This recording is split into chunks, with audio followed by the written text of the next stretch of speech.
All right, Corkies, here we go again. You have another special guest up for you today. Today we have Phyllis Lovis, who is a psychotherapist. Right. Yes, something a little different for you today. And she actually specializes in sexual abuse treatment. So she co-directed sexual abuse treatment program back in the day, and also has her private practice. So she is here to talk all things. We're going to get all in her business. She's written several books, right? And so we're going to get down to the nitty gritty of who Phyllis is, and we are super excited. The season all about guests. We're keeping this thing rolling, and so we are here to talk to her today. And we cannot wait. Yes. Right. Welcome. Thank you So so much for having me. It's just a delight and an honor to be here with the two of you. thank you. So to get down into it, right? What led to you obtaining your master's degree in psychology and counseling, and then ultimately become the psychotherapist that you are today? And if you don't mind adding on, I know this is gonna be a long kind of maybe question, Oh, but specifically what a psychotherapist is, because I don't think we've ever had a psychotherapist on. I don't know what today. I'm feeling this word today, psychotherapist. okay. Okay. Well, maybe I'll just start with that really quickly. I don't know like a dictionary definition, but there's kind of several degrees in psychology. The most common ones are psychotherapist, psychologist, and psychiatrist. And I was trained, I got a master's in psychology and counseling, which has trained me to be a psychotherapist. And basically, what a psychotherapist does is just really work with people with their issues. It's not, we don't prescribe medication. We don't do formal psych evals. We don't do that kind of thing. We really work with children, families, couples, individuals, whoever we're trained or specialized in treating. And some people treat a whole variety. And I've worked with most of those populations over time. But we really do like the nitty gritty of like, what's bothering you? Where did that come from? What are some of your formative experiences that led you to the place where usually people come to therapy when they're stuck with something. They're stuck in relationship, or they're stuck in their creativity, or their business. There's something's not working in their life, or they're just, it may not be as specific as that. It may be more like depression or anxiety, or just, a lot of emotional pain that they have not been able to resolve from a variety of reasons. So we kind of dig in, and get to the source and work with some of the formative experiences that led a person to where they are today. And I can't really speak to what a psychologist or a psychiatrist does because I'm not them, but I think they do a lot more testing, a lot more prescribing kind of things. And maybe some of them also treat as well. I think some people, mix both, but for me, I don't prescribe any medication or, write evaluations, that kind of thing. So that's what I do, and that's what I've done for over 30 years with, a whole variety of people. Got it. And then to answer your other question, what led me to when my children were really little, I wanted to go back to school. I had already had a bachelor's in liberal arts, and I wanted to go back to school. And I was debating between becoming a teacher or becoming a therapist. And I decided on becoming a therapist because I had gone to therapy myself just prior to that. And that was in the 1980s when I went to therapy. And, when I grew up, therapy was not a thing people did, or even, I didn't even know about it. So it was more new in my life at that time. And making the connection between my own upbringing and the things that had conditioned and formed my life in some ways that were not so great, making that connection to like, I wasn't just a flawed person. There was a reason why I was up against some of the things that I was up against. That psychology was really, and therapy were really able to help me begin to understand. And I thought, whoa, this is amazing. This is what I want to do. Mhm. That's really nice. Thank you. Yeah, it's been quite a journey. And I was a client myself for many, many years in different ways. I find that many therapists start their journey like that. They are a client first, and then they become inspired to become a therapist themselves or something like that. But that's definitely what I've heard from many therapists. Yeah, and that's definitely true for me. It was just illuminating.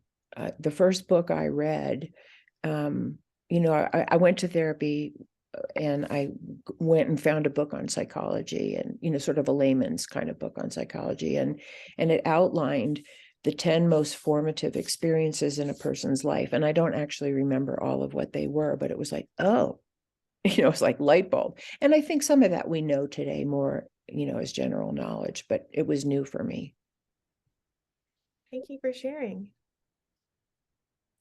So, when you co-directed your sexual abuse treatment program, were you passionate about this at the time, or were you kind of just like, did you kind of just stumble upon it, or were you kind of searching for this? Well, we had to do an internship when I was doing my master's program. And that was an internship that was actually available to me, was working in a sexual abuse treatment program in Santa Fe, which is where I lived at the time. And I was just beginning to remember abuse in my own childhood. And so I don't know that I was passionate, but I was drawn. I was really drawn. And I felt like it was so fortuitous that that's where I ended up, because as my own individual work unfolded, that became something very deep for me to heal. And my experience working, it was a wonderful program. It was called Parents United. I don't know if it still exists, but it had a great model. I thought it was all group therapy, and it was there were groups for different ages of children who had been molested. There were groups for adults who had been molested as children, and there were groups for parents, both offending parents who were court ordered into therapy, and the what's called the non-offending parent, which was usually the mother, often the mother, who either did or did not know about the abuse. And so I really got like amazing training in the whole family structure of what happens around abuse that can be applied, not just to sexual abuse, but to really any abuse or any major dysfunction, family dysfunction. So it was a really great hands-on experience for me in that way. So between my own experience of my own healing and working intensively with abuse and neglect, in that setting, I felt like I was developing a really strong foundation for how to work with some of the deepest traumas that people have come to me with over the years. And I always say this, that it's amazing how many people have had trauma, sexual abuse, physical abuse, massive family dysfunction from addiction, um, neglect, abandonment in their childhoods. It's everyday people. It's not the anomaly, which is sad. For sure. Yeah. Did you feel any resistance to going into a program like that and working? Like, I don't want to work with that population because of your experience? I didn't. I Oh, never felt that way. I never felt that way. I felt very at home. I felt very related. I felt deep empathy and compassion, which I think is a part of good therapy. I didn't feel that. that is amazing, because I know I hear a lot of counselors say like, I don't work that population because I guess they feel so familiar with it, or it Yeah, triggers them in a way. And so they don't want to, deal with whatever that struggle or those symptoms are. So that's great that were able to work with that population. And then also because of, it being such something that hit home for you. Um, definitely, definitely. and I have another question related to that Sure. as well. And you kind of touched on it already, with it being something that so many people deal with. Um, I was curious to know, when I guess what was the program's approach to when someone did come forward and speak out against or about their experience and they weren't always believed or, Yeah, I mean, I think that was one of the big challenges. I think it's one of the big challenges, no matter what aspect of abuse or violence or neglect you work with, because there are a lot of people who don't want to own up to what happened, or they feel so guilty that they're ashamed and they don't want to talk about it. Um, so that definitely was a part of the work. And I never worked in the offender group, so that part, that there were people that were more trained to work with people who had actually offended children than I wasn't trained in that. But I did a lot of work in what was called the non-offending parent group. And that's incredible work. I think it's really, really needed. And so I'll say it was mostly mothers. That doesn't mean that every non-offending parent is a woman, but that's generally what we saw in our program. And there were some mothers who believed their kids and reported it right away when they found out. And there were other mothers who refused to believe their kids, or really struggled to believe their kids, because for a variety of reasons that are understandable. They didn't want to lose their partner, their marriage. They were often financially dependent on that person for their survival. And so they felt caught between the welfare of their child and their survival. Um, some mothers felt, I mean, there's a whole range of what people feel. That's all human. Some mothers felt really threatened by their daughter, seeing their daughter as a rival for their partner. And so there were a lot of reasons why some non-offending parents went into denial about it. And we addressed that head on, not with blame, not with shame. And that's a big thing. I think that the best therapy does not blame and shame people. It really seeks to understand where they're coming from and what wound they had. And I will mention this too, because we also found this, that I don't have a statistic here, but I would say that the majority of non-offending mothers were also sexually abused and never got any help. So there's a whole backlog of their own repression that goes along, and fear and pain, that you have to be in a really safe place to open up. And so we tried to make that a safe place, to the very best of our ability. And I have to say, I worked with wonderful people, and I always had a co-therapist. We always did the groups in pairs. So, but yeah, that's the challenge. And that's the challenge in our society. If we segue out just for real quickly to the abuses that are happening in our society, there are people for a variety of reasons, many of which are economic, you know, that don't want to acknowledge the abuses that are happening in our country, or be responsible for the impact, because they stand to lose power, they stand to lose money, they stand to lose prestige, whatever that is. And I really try to go into a lot of that in my book. I mean, I go into a lot of different aspects of this because, and I'll come right back to your questions, but I just want to segue out to say the reason why I wrote the book the way that I did, and I called it America in Therapy, is because what I see happening in our country on so many levels is what happens in abusive families, with the same effects on people that abusive families have on their members. And I believe that psychology and the best psychotherapy hold some answers that we could really use to heal our country, the violence, the divisiveness, the hostility, the discrimination, and the greed, if we were willing to be in therapy as a country. And I talk about what that is. You have to be willing. I am curious, how long did your groups run for? Like, were they open groups, or people can kind of like hop in, hop out if they needed to, or what was like the setup for these groups? It's a long time ago, but I believe they ran in 8-week cycles. And I think people could come back and do another cycle. But they had sort of a beginning and an end. And I think that, I believe, and again, it was a long time ago, but I believe it started with a group, and that it wasn't drop in and drop out. And then if somebody was new, they came into the next cycle, I believe, but I'm not positive. But we definitely had a structure. It wasn't just come if you wish. And most of our clients were referred through social services.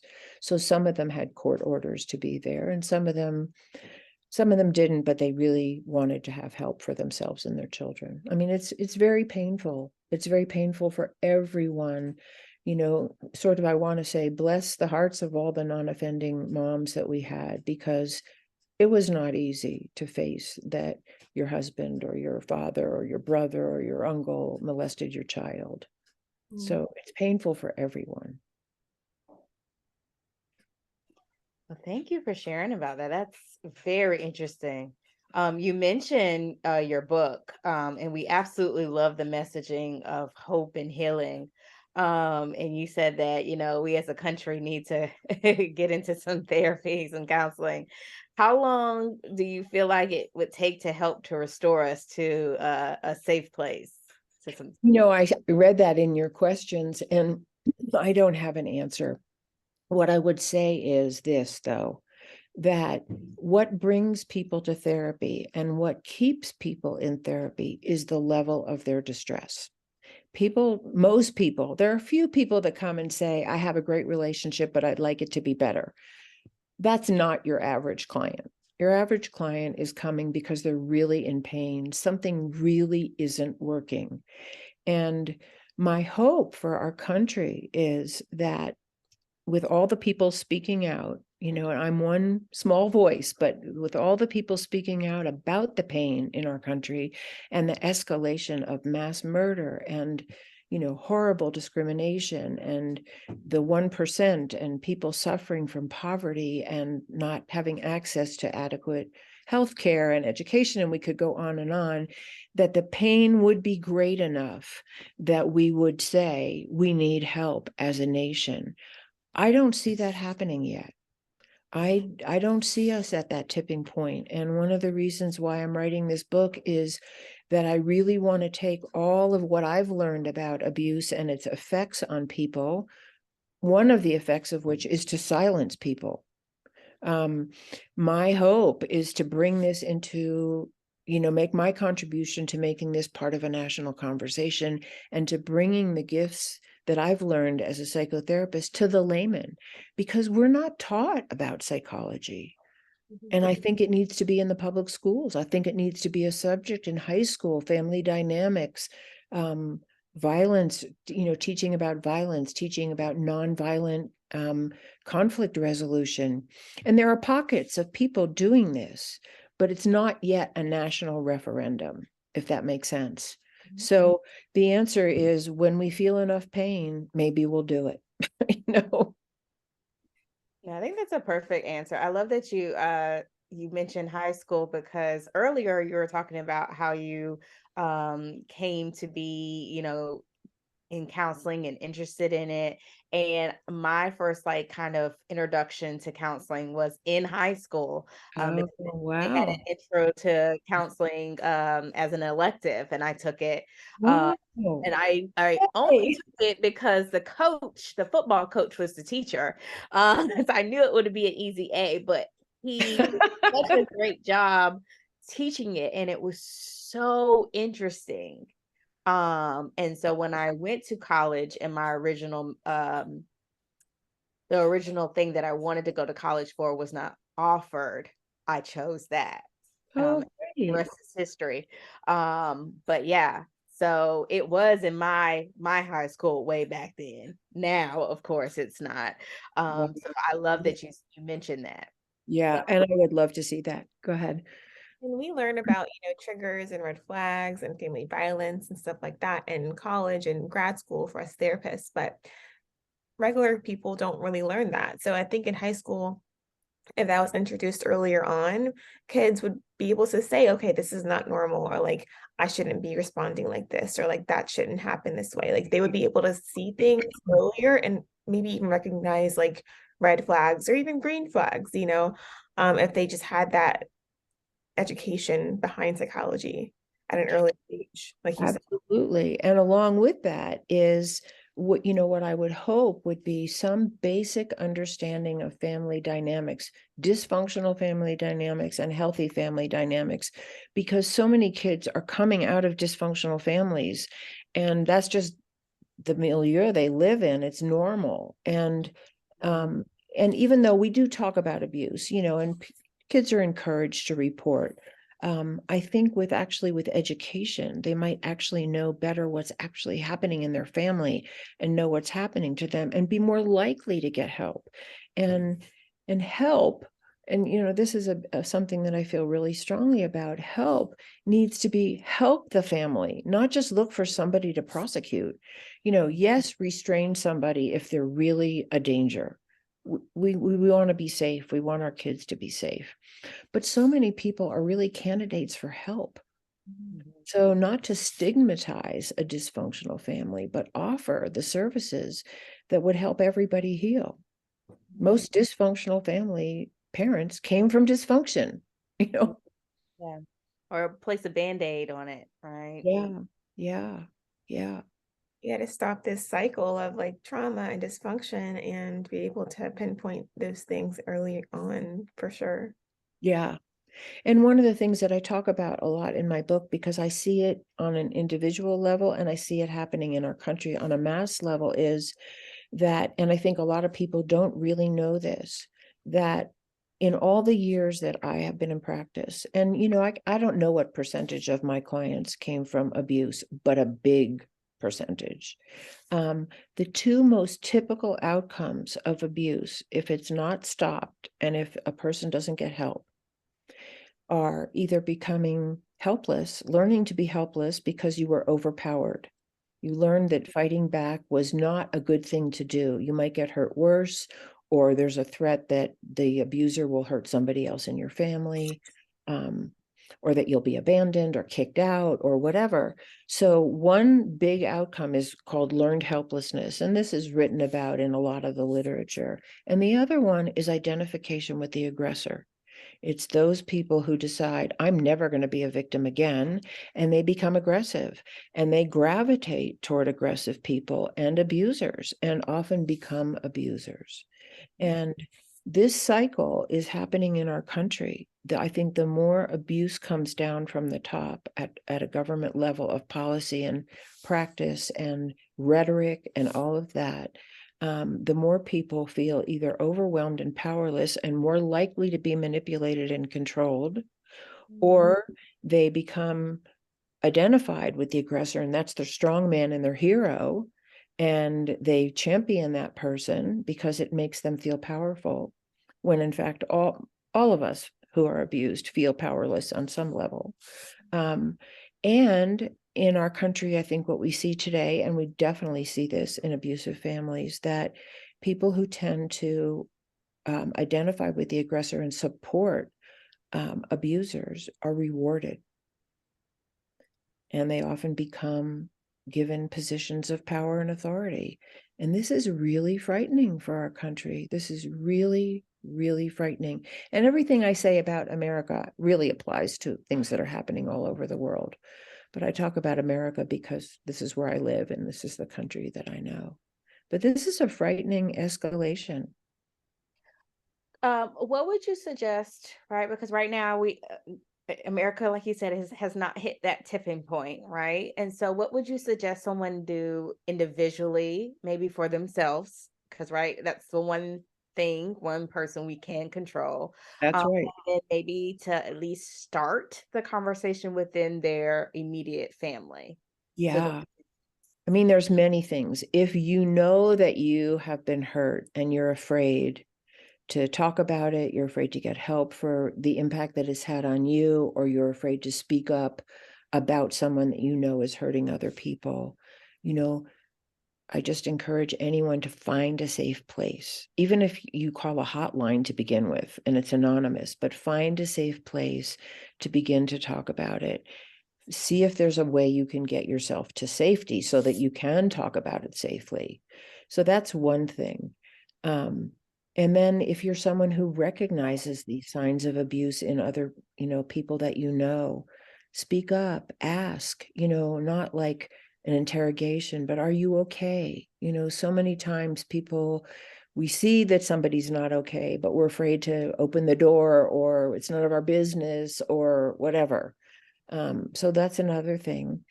And then, educate ourselves. That's what my book is really designed to do. It's really designed to educate on a mass level, hopefully, because there's just so many people who don't know about the dynamics of abuse. They don't know. I didn't know. Personally, I did not know that the pain I had, the anxiety that I had a lot of anxiety, a lot of fears, just a lot of repression. I didn't know that came from sexual abuse. I just thought there was something wrong with me. And I think there's millions of people out there who just think there's something wrong with them, and they just try to hide, which is what I did. I tried to like act normal and be normal when I was just carrying around a massive amount of pain. And it wasn't until I linked it to abuse that I began to recover myself. So that's the other thing. And then the other, another thing that I talk about is like, we all have different spheres of influence. You have a beautiful sphere of influence. You can reach hundreds of people by having your podcast and talking about, uncorking mental health with a variety of people who have all different kinds of perspectives and experience. So you can educate and inform and enlighten a lot of people at once. And that's an incredible contribution. And what I say is, whether you have a big sphere of influence or it's just your family and the people you work with and your friends, we can all have an influence. We can all have more compassion for each other. We can all become better listeners. We can all become less judgmental. And I like to tell a story with things because I think it just brings it home about how easy it is to have an impact. So my husband and I were having dinner with my daughter in a restaurant, and the waitress was clearly, not friendly. Let's just say she was not friendly. And she sort of appeared maybe upset. I don't think it had anything to do with us. I think she was having a bad day for some reason. And we could have been annoyed. We came to a restaurant, we're paying for a nice dinner, and we're having a cranky waitress. But instead, my daughter just looked up at her and said, "Are you having a bad day?" And she just melted. I don't even think she told us what was going on, but she said yes. And somebody cared is really all that mattered. Somebody cared. And she was just lovely for the rest of the evening. And that wasn't even the point. The point was that somebody cared. And I like to think she went home in a better mood. And if she had a husband and kids, she didn't go home and freak out because she had a bad night, but because she received a little bit of love somewhere. And we can all do that. I love it. I love it too. I love it when I'm like checking out at a store and someone says, "How are you today?" I love it. It makes a Yes. huge difference. Yes. It's a big difference. And what if everybody in the world got that? Because I'm telling you, from my practice, I know that there are people who have never been told that they were loved by Yes. anyone, by Yes. anyone. Mm. Maybe no one's even asked them about their life.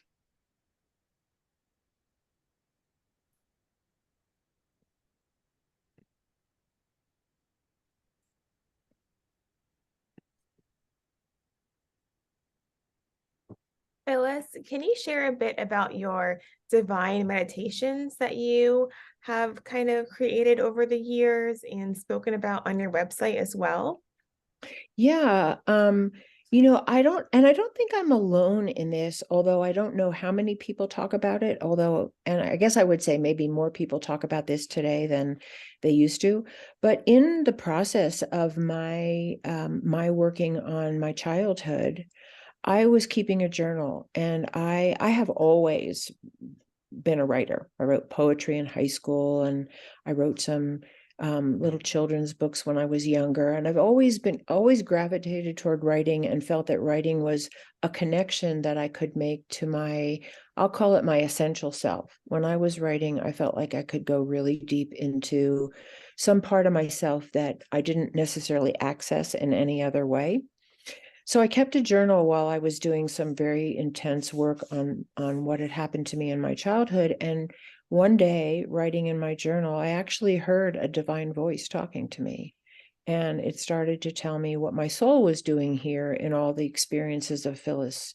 And then it went on to, share meditations and a lot of just, really all kinds of very specific information about how our ego consciousness works and what our soul is trying to transform through the experiences of our personalities. And then I was given a lot of information about the chakras and how to meditate with the chakras. And so that's really where it all came from. I mean, I would honestly say it did not come from me. It came from some level of consciousness that I tapped into that was very explicit. It wasn't vague. It wasn't just like have compassion, which is a wonderful message, but it was like, this is how you work with the issues in your life. And this is how other people can work with the issues in theirs, sort of following this chakra pattern of working with chakras. It's a long conversation. So, I probably wouldn't get into the specifics of it now, but that's what I learned. And that's what I used myself. And for many years, I kind of kept that very separate from my psychotherapy practice, unless somebody actually knew, they saw my book somewhere, but I didn't talk about my book. I wrote 2 books about that experience. And one of them's the first one's called A Light in the Darkness. And that sort of is, the first part of that book is autobiographical and like what led up to having that experience. And then the first messages I got. And the second book is called Into the Fire. And that is a continuation of those messages. And I actually have more to write about that because I haven't included everything there. So that's really where it came from. But I kept those 2 worlds very, very separate for the most part. And it's only really now, and because it felt scary to me to put them together, and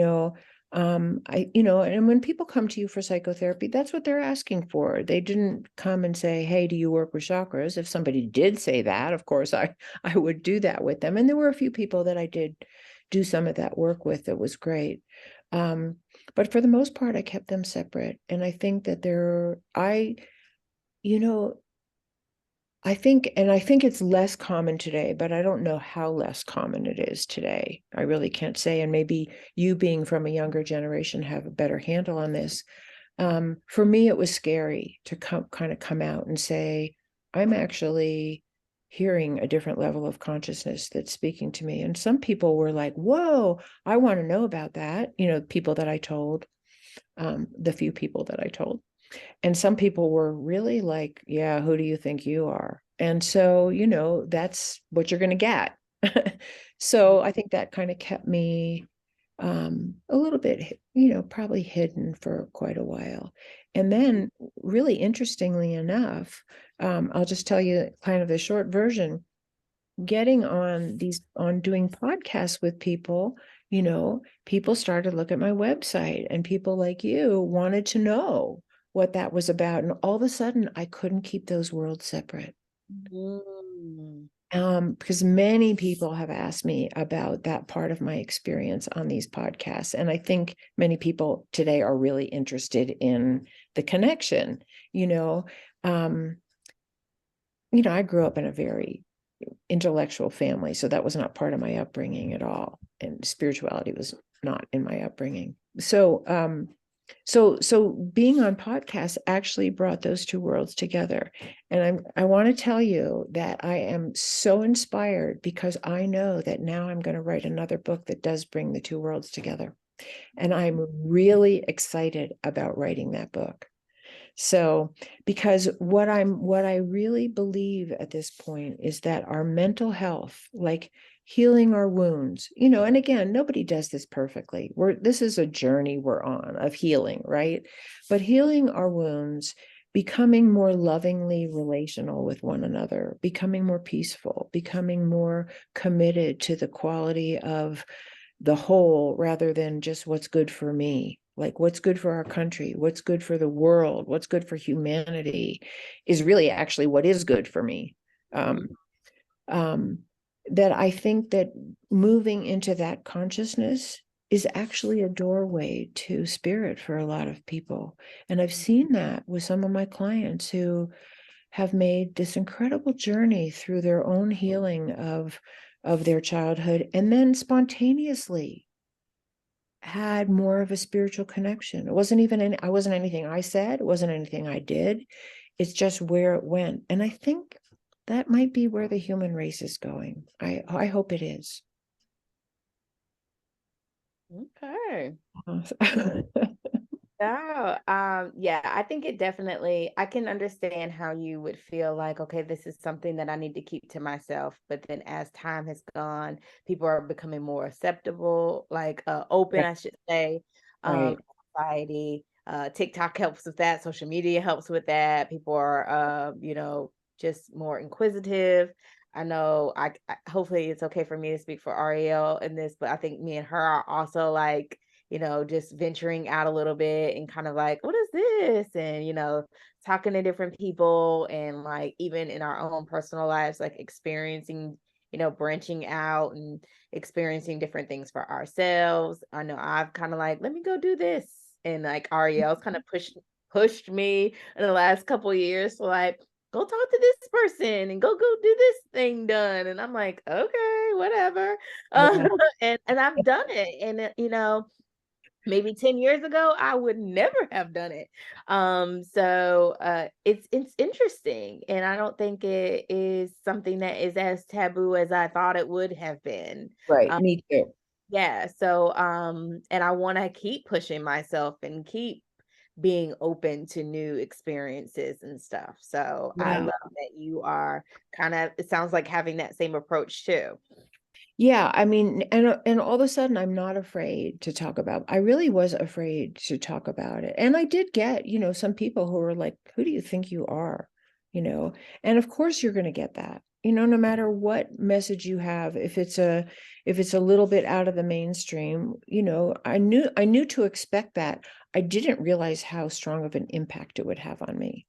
But I feel much less afraid to do that now and excited about doing it now. And I'm excited about writing this next book, which I think is going to be, honestly think, because of the messages that I've gotten, I think it's going to be unlike anything that's really out there. Not, just because I feel like the messages that I've gotten have a certain perspective that is not unlike other spiritual messages. It's not that. And I'm not patting myself on the back here at all. I just feel like there's more that we could really understand about what we're doing here as human beings. And I really feel from what I've learned that the time has come for our consciousness to change if we're going to survive.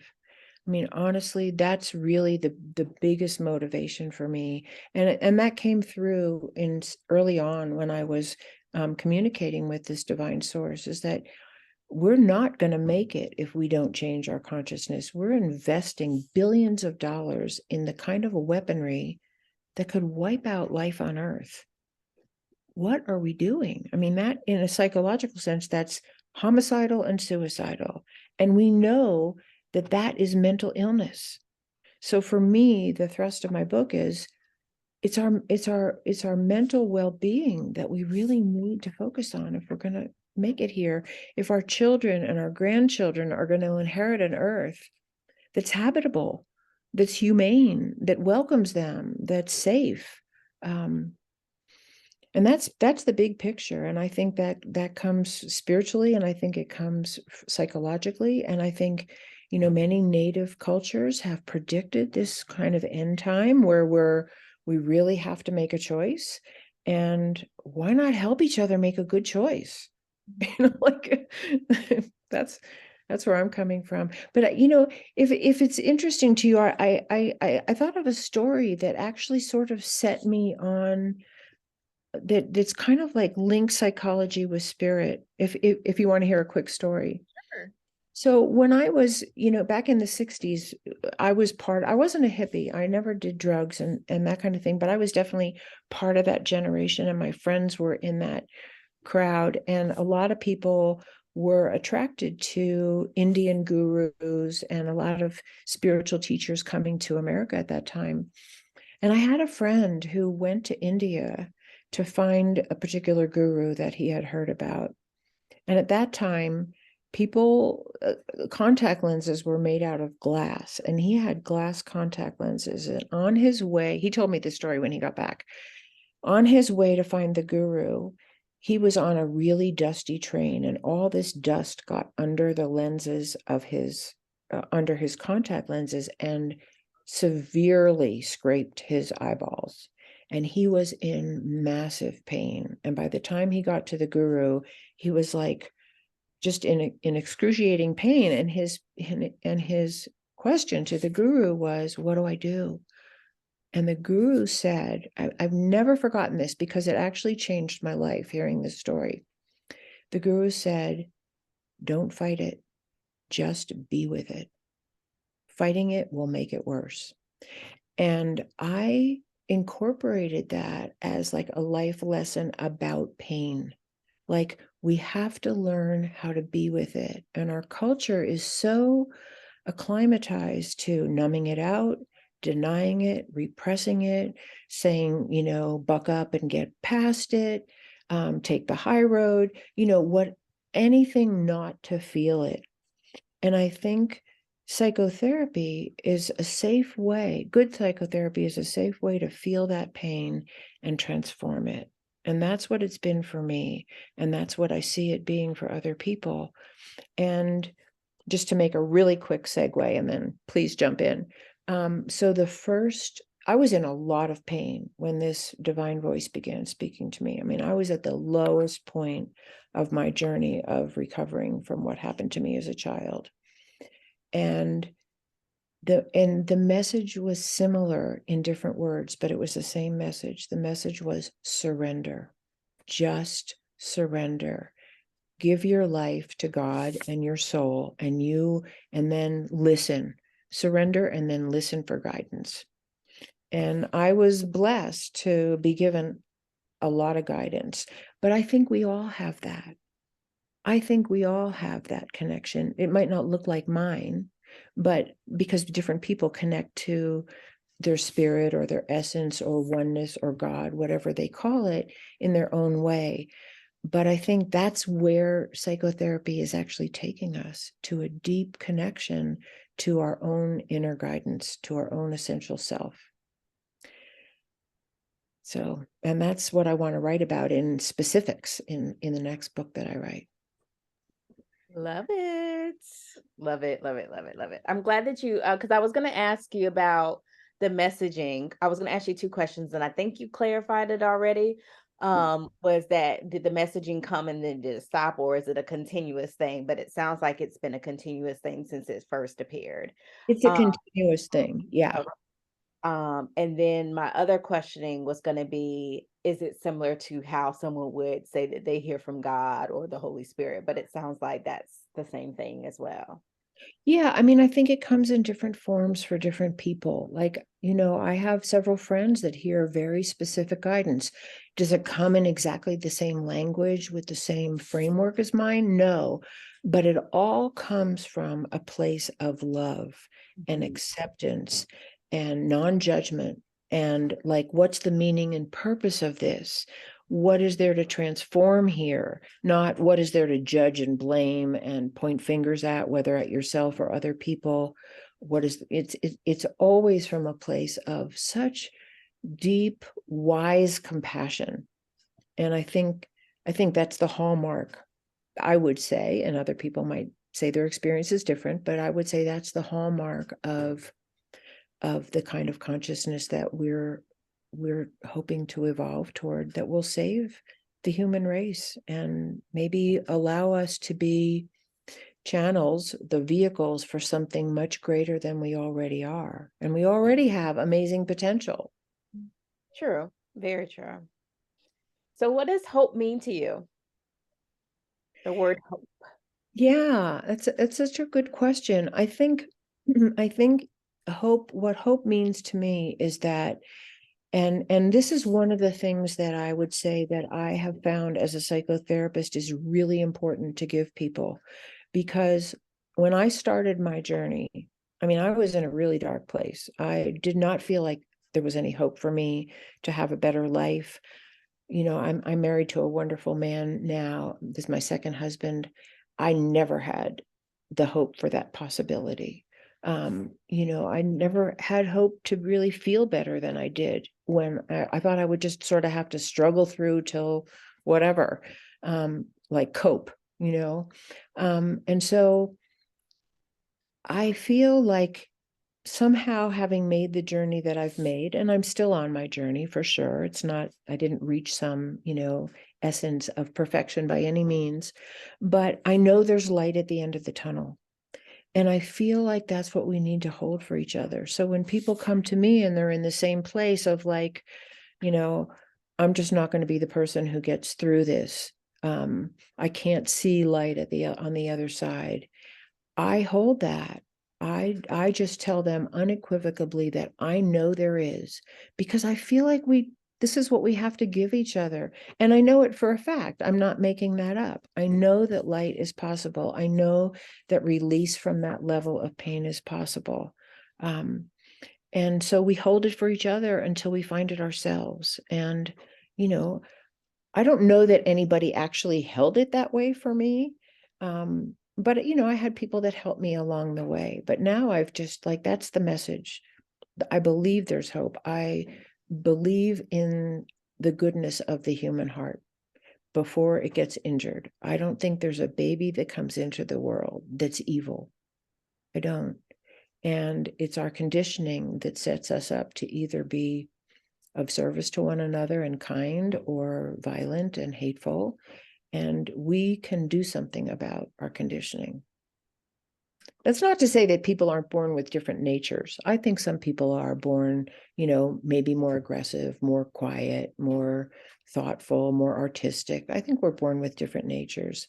But a violent person can learn to be safe, and a more quiet, reserved, passive person can learn to be more assertive, and we can find ourselves some middle. Mhm. So what is the impact that you hope to leave on the world? Yeah, I with this book, I want to leave the impact that we can understand how we got here. It's not a mystery. It wasn't really a mystery how I ended up where I was. It's not a mystery why our country is escalating in violence and divisiveness and, imbalances of resources. It's not a mystery. Psychology really does hold answers. So I want to help educate in that level. And then, and basically out of that is, I want us to love each other. I want us to treat each other the ways we want to be treated. I mean, it's so simple. We all learned that, right? Whatever the golden rule was, do unto others as you would have them do unto you. But we're not living it. There's not one of us that would want to have our children put in a cage because we were fleeing, violence in another country. But we allow that. How did that happen? It's not a mystery. We could figure this out, and we could do something about it. Mhm. So I want people to be empowered to feel like no matter what their contribution is, large or small, that it matters, that we all make a difference here with the love and safety and kindness and caring and sharing and cooperation and nonviolence that we have to offer. We love the message that you've shared today. Like I've learned so much in just this short time Thank you. period. Thank you so much. Thank you so much. Both of you. You're just a wonderful people, and you're creating a wonderful show. And thank you for giving me the opportunity to share what matters to me.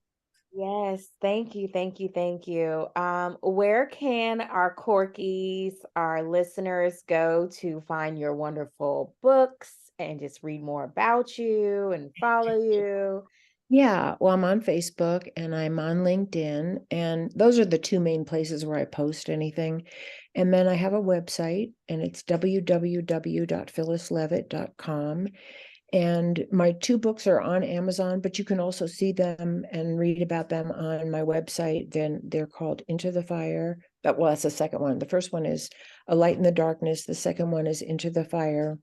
And on my homepage, there's a place you can just sign in if you want to stay in contact with me and find out when my third book is going to be published. If you just put your email address in there, then you're on my contact list. And I would love anyone to, or be in touch with me if you have questions, whatever. But that's where you can find me. And thank you for asking. Thank you for giving me this great opportunity to Oh, be. no, thank you. We have learned so much. Absolutely, absolutely. We have you come back on again. Well, thank you. I would love to. Thank you so much. Thank you. You're welcome. Thank you. Talk soon. Okay, bye. Bye, Bye. cookies.